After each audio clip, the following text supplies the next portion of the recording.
Welcome back. I'm the Dr. Bob Lee from 107.5 WBLS. We're operating right now on Open. And I have my guest here. She's the founder and creator of Analog Girl. It's a podcast. And she joins us to discuss her work in mental health awareness. This is Mental Health Awareness Month, right? Yes, it is. Tell us about some of the things you're working on. So for this month, Analog Girl Podcast just kicked off an awareness Facebook Live series. So I've just been spreading the awareness and just people feel comfortable because we are living in uncertain times right now. So I think this is more along the lines of something to help people to be comfortable and feel calm or relate to other people who are going through mental health issues right now. Yeah, and your experience with this, because anxiety had always been a major part of your life. Tell us about that. Yeah, so I developed something called depersonalization about 2 years ago, and that was it's a symptom of anxiety or an anxiety disorder, I would say.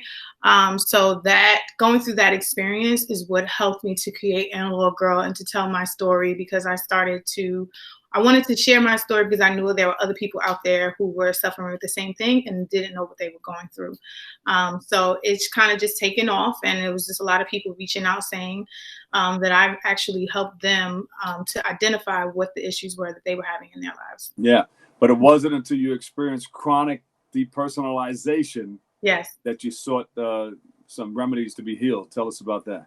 Yeah, so because, I had anxiety before, but it was just like, oh, whatever, this is it. But this time it hit me and it became chronic and it never stopped. And it was just a very scary situation that I was going through. So I did sort out tools, and a lot of the tools were reading books and exercising and changing my diet. And as I learned, I shared with my audience too as well, so they would learn too with me. So chronic depersonalization. Yes. What was that for you? So that is, it's hard to explain, but it's really kind of like disassociating. So you leave, it's like you feel like, you're here, but mentally and in your headspace, it just doesn't feel real. It's kind of dreamlike. So anytime I was describing this to my mom or anybody, I was just like, I just feel like I'm in a dream all the time. Yeah. Like, you feel like you were yourself. Yeah, I was like, this doesn't feel real. This doesn't what's going on. And then I started to question life and have existential thoughts. So the existential thoughts started to make me panic even more. So on top of the thoughts and on top of the depersonalization and that sensation that I was feeling, I developed panic attacks because of all the thoughts that I was having. So it was just a layered thing for me that I was going through for about. Tell us about the things that you come to terms with. You said you came to terms with the emotional, physical, and sexual abuse that you had experienced, and then you started to get things together and put things in line. What that means is during the time of the depersonalization, I sought out therapy. And in the therapy is when I was able to go to the core of where a lot of my anxiety had come from. Yeah.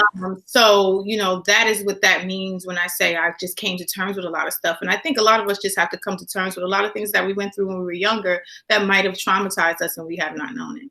Yeah. And it's there. Sometimes you go to different people to try to help you pull that out. Right. Get rid of it. Right. Some people go to a hypnotist or a psychiatrist or psychologist, and don't worry about a stigma. If you need help, you need to go in and take care of it. How did you, who did you seek out? Well, I sought out a therapist. My therapist, her name is Dr. Melanie Stiles, and she's been amazing. I also did a lot of self-help and reading books and YouTubes and meditation. So I was just very, I guess for lack of better words, I was just very committed to healing as soon as possible. So I was willing to do whatever I wanted to do. What do you want people to know about mental health awareness? That it's something that is universal. When people hear mental health, I think a lot of people run away from that and they think that that's that stigma. It's crazy, it's a ward, or it's a mental ward or whatever. But it is a normal thing. We all have mental health. Some of us can enhance our mental health, and some of us are okay. But we all need to maintain it, and that's what mental health awareness is about. We all just need to maintain our mental health.